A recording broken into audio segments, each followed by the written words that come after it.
ఏషా బ్రాహ్మీ స్థితిః పార్థ నైనాం ప్రాప్య విముహ్యతి స్థిత్వామస్యామంతకాలేపి బ్రహ్మ నిర్వాణమృచ్యతి స్థిత్వామస్యామంతకాలేపి బ్రహ్మ నిర్వాణమృచ్యతి. ఈ శ్లోకాన్ని కృష్ణ భగవానుడు సాంఖ్యయోగములో 72వ శ్లోకం ద్వారా మనకు చెప్తున్నాడు.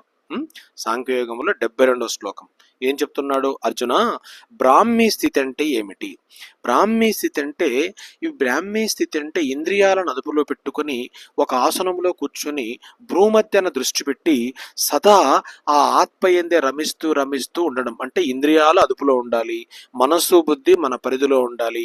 కనుబొమ్మల మధ్య మనం బొట్టు పెడతామే, కనుబొమ్మల మధ్య ఆ పరబ్రహ్మాన్ని దర్శిస్తూ ఓంకారాన్ని జపిస్తూ ఎప్పుడు మనసు పక్కకు పోకుండా స్థిరముగా, అంటే నీలో నువ్వు ఆ ఈశ్వరుణ్ణి ధ్యానిస్తూ ఉండడం.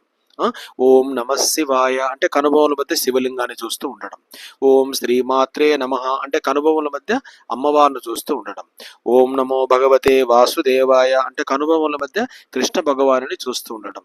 ఇట్లా గణపతి గాని, సూర్యుడు గాని, విష్ణువు గాని, శివుడు గాని, అమ్మవారు గాని, శంకరాచార్యులు ఈ పంచాయతన పూజ పెట్టాడు.